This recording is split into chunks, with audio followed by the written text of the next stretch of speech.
Olá, seja muito bem-vindo. Eu sou o Marcílio e este é o canal Sou Rico e Agora. Como é que você tá? Tudo bem? E aí, já está animado para as novidades, para as mudanças que ocorrem no mundo em relação ao mercado criptoativo, aos novos modelos de negócio? Existem países que estão adotando medidas radicais no que diz respeito a esse assunto. Você já está sabendo disso? Ainda não? Então, vem comigo.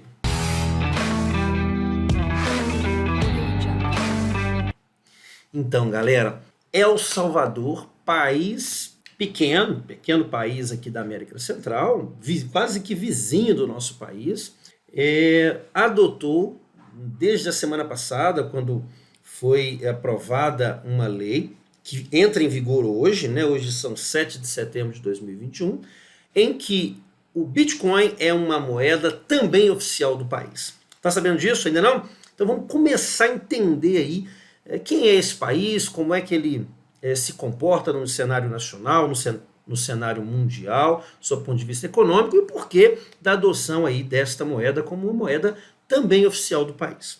Quais são as implicações, os problemas? Será que essa decisão vai afetar de forma positiva, de forma negativa, os seus cidadãos? E se isso está acontecendo em alguns países, é porque, de alguma forma, alguém encontrou nesta moeda algo de positivo. Né? É possível que encontremos também pessoas que critiquem, pessoas, inclusive muitos economistas, que dizem que essa não é uma decisão sábia, mas se o país aprova é porque em alguma esfera econômica eles veem aí algo de positivo, algo benéfico para o seu país. Quem é El Salvador? Vamos entrar aqui no Google Maps, vai me ajudar aqui, vamos lá, vamos transitar aqui no Google Maps. Gosto muito porque eu sou amante das viagens, amo passear, amo conhecer lugares novos, e El Salvador, quem sabe, está ou passará a estar na minha lista aí de lugares novos para conhecer. Se você não conhece El Salvador, a capital de El Salvador é São Salvador. É um país pequeno, né? Vou diminuir aqui, tirar o zoom para você ter uma noção de onde é que El Salvador está. Então, El Salvador está aqui, né? Um país que fica entre a América do Norte e a América do Sul. Né?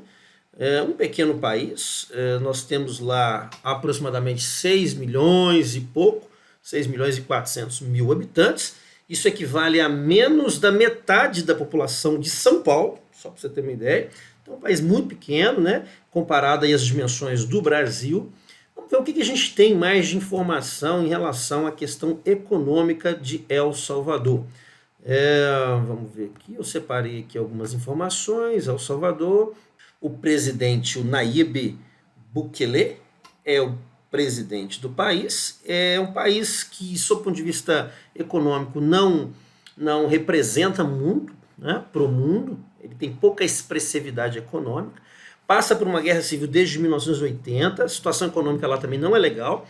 Essa, inclusive, é uma das alegações aí da cúpula econômica para a adoção do Bitcoin como uma moeda local, como uma moeda oficial do país. Quer dizer, é uma forma de tentar resgatar a economia, é uma forma de tentar resgatar a visão que eles têm de uma moeda derrotada, de uma moeda local não muito valorizada. Eles adotavam até então apenas o dólar americano, né, como uma moeda local, mas mesmo sendo o dólar americano, como um país que não tem uma economia expressiva, é um país que tem uma moeda local que perde valor por causa da inflação, que perde valor a cada dia que se passa por não gerar riqueza, a gente sabe, né? Inclusive já no canal aqui indiquei a leitura de um livro que eu gostei muito, a leitura do Léo Huberman, né? A História da Riqueza do Homem, onde ele mostra pra gente o que faz uma nação crescer ou se tornar uma grande potência. A gente sabe que a produção, o desenvolvimento econômico no sentido de produtividade é o que faz um país se tornar uma nação poderosa, como é os Estados Unidos, a Alemanha, a Inglaterra e outros países que nós conhecemos.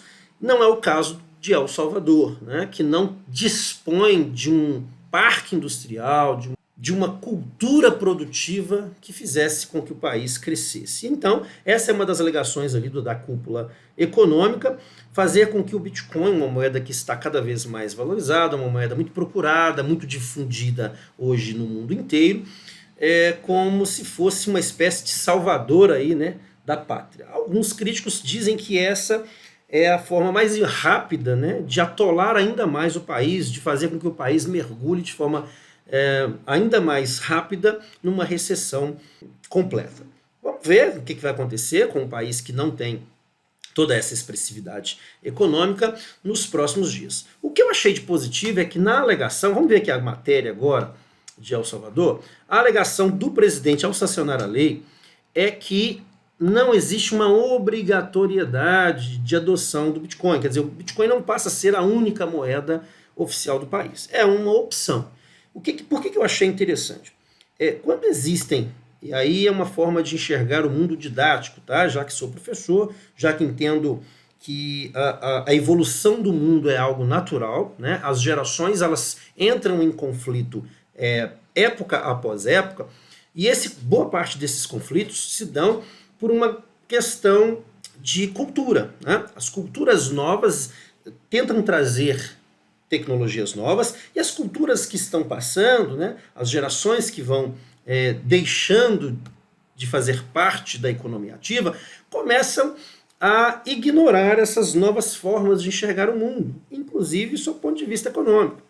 Então, esse choque cultural, muitas vezes, traz retrocessos, faz com que determinada geração que está chegando não avance da maneira como gostaria, e a geração presente ou mais antiga não enxergue como a evolução, como a mudança pode ser benéfica. Nesse caso, a adoção de uma moeda que tem, claro, precisa de regulamentação, uma moeda que precisa de um pouco mais de cuidado ao ser adotada, né, dentro das atividades econômicas de um país, mas que de certa forma possui características benéficas para uma economia.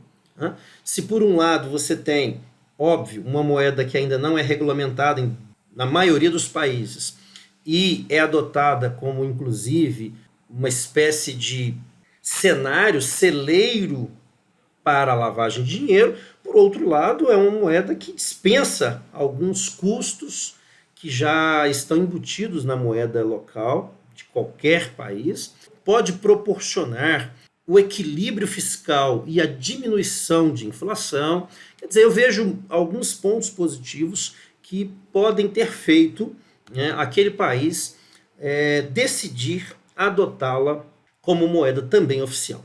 Então a gente tem aqui a matéria da CNN, né? Outros portais também divulgaram aí na manhã desta terça-feira esse feito inédito, né, em todo o mundo, embora muitos países sejam adeptos, alguns países estão bastante flexíveis com relação à adoção e aceitação dessa moeda em circulação nacional. Nenhum deles ainda tinha de forma oficial adotado a moeda como moeda do país, como uma moeda corrente que pode ser utilizada para pagamentos e recebimentos nos meios públicos. Então, esse fato fez com que alguns portais, CNN, UOL, Portal do Bitcoin e outros portais entendessem como uma matéria importante a ser divulgada. Então aqui a matéria está dizendo, aqui uma foto, né, de um soldado protegendo aqui um caixa eletrônico que é possível, né, tanto depositar quanto receber qualquer ativo em moeda específica, no caso em moeda local, como também é o caso do dólar, mas nessa conversão do Bitcoin. Então você tem nesse momento um caixa eletrônico que é protegido pelo Exército Nacional, pelas Forças Armadas daquela nação, para que a ordem seja mantida, para que as pessoas respeitem essa nova forma de se relacionar com a economia local. Né? El Salvador então se tornou nessa terça-feira, diz aqui a matéria, dia 7, que é hoje, o primeiro país a adotar o Bitcoin como moeda legal. Um experimento que divide, aí, como eu já disse para vocês, a opinião de muitos especialistas. O presidente, né, o Nayib Bukele, que tem pressionado pela adoção da criptomoeda, diz que isso ajudará os salvadorenhos a economizar cerca de 400 milhões de dólares que o governo calcula serem gastos anualmente em comissões para remessas. Quer dizer, você tem aqui, inclusive, um ganho fiscal com a adoção da moeda virtual como uma moeda uma moeda virtual mais conhecida do mundo, como uma moeda local, uma moeda oficial daquele país. O presidente, que é novo, né, de 40 anos, é popular entre o público, mas foi acusado de erodir a democracia do país, inclusive pelo governo Biden dos Estados Unidos, que não concorda muito aí com a sua ideia. Os que duvidam dizem que o Bitcoin pode aumentar os riscos regulatórios e financeiros para o país. E as pesquisas mostram que os salvadorenhos estão preocupados com a volatilidade da criptomoeda, que pode perder centenas de dólares em valor por dia. Essa é uma questão, inclusive, dúbia, né? Existem especialistas que acreditam que toda essa volatilidade pode aumentar ainda mais a questão da inflação, pode prejudicar ainda mais a questão de precificação no país, e há quem diga que não, que essa volatilidade pode contribuir em determinada medida para que você tenha uma moeda mais forte, e moedas mais fortes, nós sabemos, têm poder de compra muito maior, e isso não influenciaria tanto assim na questão negativa da inflação, né? Antes do lançamento, El Salvador comprou 200 bitcoins. O presidente informou que essa adoção foi uma adoção necessária para que o país pudesse também ter suas reservas em Bitcoin, para que a moeda pudesse transitar, circular normalmente, fazer parte aí da economia ativa do país.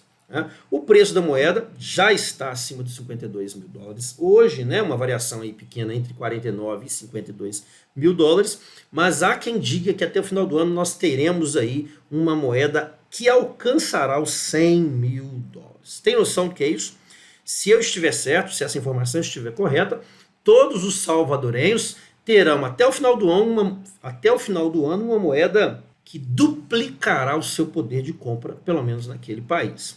Olha aqui uma declaração de um comerciante ali em El Salvador. Ela alega ser benéfico. Temos família nos Estados Unidos e eles podem enviar dinheiro sem custo, enquanto os bancos cobram. Quer dizer, uma outra vantagem, né, um outro argumento que normalmente é utilizado pelos apaixonados pelos criptoativos é exatamente esse argumento, né, do custo alto. O custo é muito alto para se transferir, por exemplo, reais aqui do Brasil para os Estados Unidos ou vice-versa, né, dos Estados Unidos para o Brasil. Eu mesmo já recebi uma pequena remessa dos Estados Unidos aqui no Brasil e fui taxado de maneira absurda. Quer dizer, há uma desvalorização da moeda, há uma perda de valor econômico quando você tem custos altíssimos de empresas, muitas vezes lideradas aí por grupos de banqueiros. Isso não acontece em moedas virtuais, uma vez que a transação se dá de maneira muito menos custosa,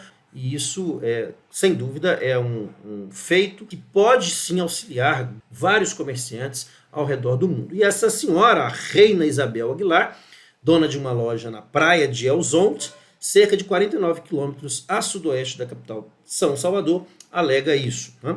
Caixas eletrônicos converterão bitcoins por dólares. Então você vai poder, dentro de um caixa eletrônico, autorizar aquela transação, autorizar aquele saldo que você tem em Bitcoin a uma moeda local, dólar, que é o dólar americano. Antes do lançamento, o governo instalou caixas eletrônicas que permitirão que o Bitcoin faça isso, né, seja convertido em dólares e retirado sem nenhum tipo de taxação na carteira digital chamada Chivo. Todos que estão dispostos a fazer transações de Bitcoin para dólar local e de dólar local para Bitcoin vão poder fazer isso através da carteira digital chamada Chivo. O próprio presidente, né, o Bukele, ele pede para o pessoal, pede para os seus cidadãos manterem os ânimos não acirrados, né, porque a expectativa é muito grande, né, para um país que é pequeno, um país que não tem tanta expressividade assim,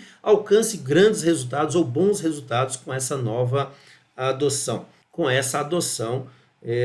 do Bitcoin como uma moeda local. Por quê?